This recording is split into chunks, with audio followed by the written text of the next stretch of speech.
Hello everyone, I am Kamal Das, the Dean of Wadhwani Institute of Technology and Policy. I have over 2 decades of experience in analytics, machine learning, finance and operations across the globe. I am sure you have heard about the Internet of Things or IoT. But what is IoT and how is it different from the Internet we use? In this short video, we will discuss what the Internet of Things or IoT is. We will share some use cases and examples that will help you gain an awareness of the potential of IoT. This will enable you to appreciate what IoT can and cannot do currently.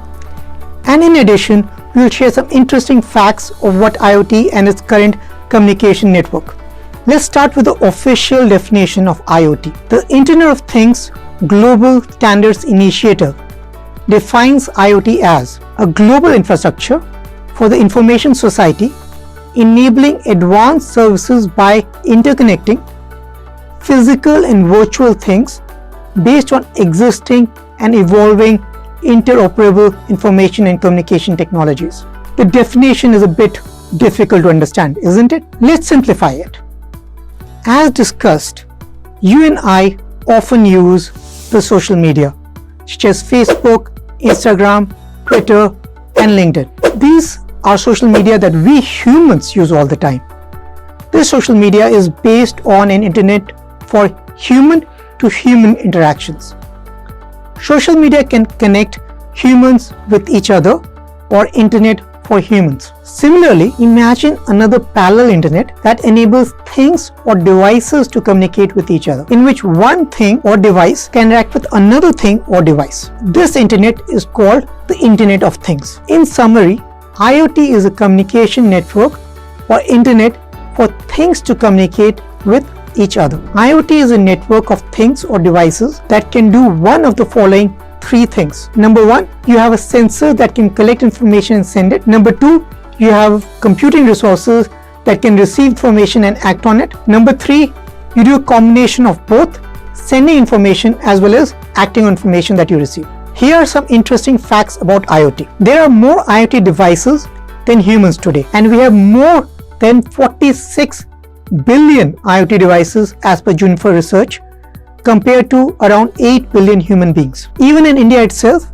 we have over 2 billion IoT devices as per NASSCOM, which is 50% more than the Indians. Very interesting, a huge number of IoT devices.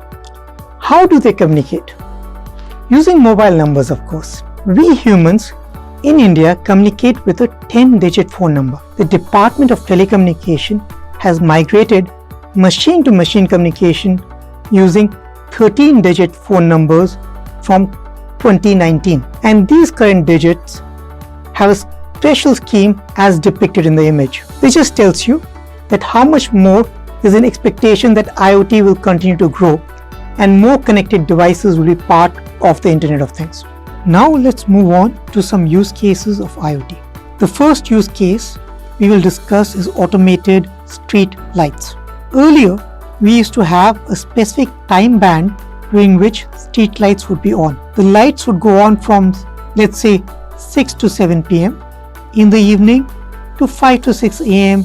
in the morning. This led to wastage of electricity during sunny summer months. On the other hand, in dark and gloomy days, because of rain or in winter times, sometimes the lights would not be on in the dark. With IoT or Internet of Things, we can have sensors that detect the ambient sunlight. Based on the details from the ambient sensors on the amount of light, the IoT will switch on or switch off the street lights, conserving electricity while not compromising on security. We may also use IoT with motion sensors. What will a motion sensor do? It will detect the motion of people or any animal. The sensors will be triggered and the light would come on. It is very much like the smart lights that we have in our houses right now. We switch on and off based on our movement from one room to the other. Similarly, there are applications for IoT in irrigation and farming. Earlier, one would water each plant by the same amount or by the perception of the farmer. But now we can put IoT devices in the ground. This will enable us to see the moisture content in the soil. If there are some plants that have grown a bit larger or the soil absorbs more water, then the IoT sensors will make the irrigation devices release more water in that area. Other areas where there is more moisture and perhaps shade from the trees and less sunlight, and the plants are not absorbing as much water because of different growth requirements, IoT will reduce the water supply. This will make the water supply more effective.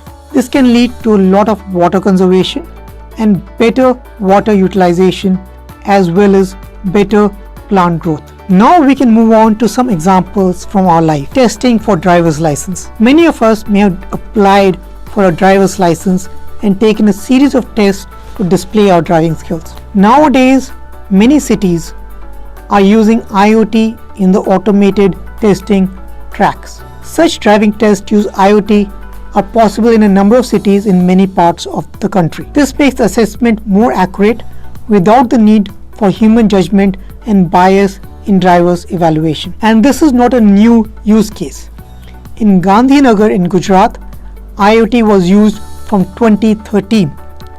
So we have a lot of use cases that are being used in India with IoT. Let us talk about another use case, one of my favorite, the never emptying refrigerator. Let us imagine we have a fridge. It has sensors to identify all the items, and whenever your eggs, milk or mushroom are out of stock, the fridge will send a message to a voice assistant to order from Amazon, Flipkart or Big Basket, and these e-commerce websites will deliver the items to you. No worrying about when the fridge is empty, and your time and memory are not taxed, as your fridge will autofill itself based on the requirements. How great this would be, correct? Unfortunately, this is still a flight of fancy. This is not a product that you can buy during an e-commerce sale event, as such a refrigerator is not yet there in the market. IoT is not yet advanced enough for this. One reason is that for this to work, we would need to store all the items in a particular place all the time. And this is when the sensors will read the quantity of each item and know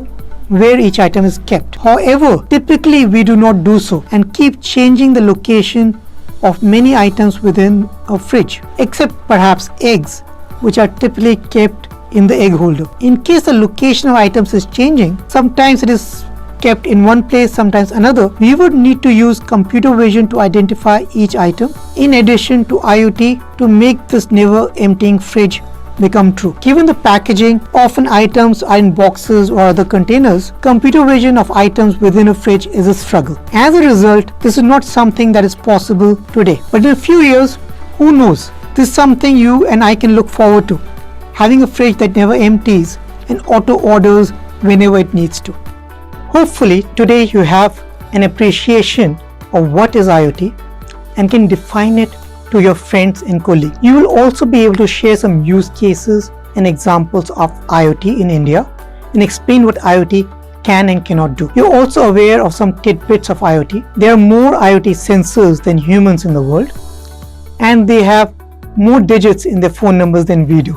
We hope you enjoyed the video. We look forward to you viewing more of our videos on emerging technologies, including the detailed longer set of videos that will give you a lot more insights on IoT and other emerging technology. Thank you and bye.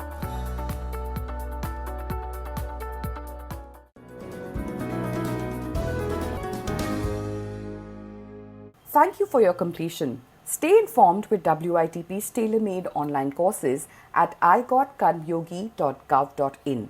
Enroll to lead with knowledge, explore practical courses on emerging technologies. Deep dive into real-world applications through the WITP Digital Library and WITP YouTube channel. Your learning journey continues towards a tech-savvy, future-ready government service. Jai Hind.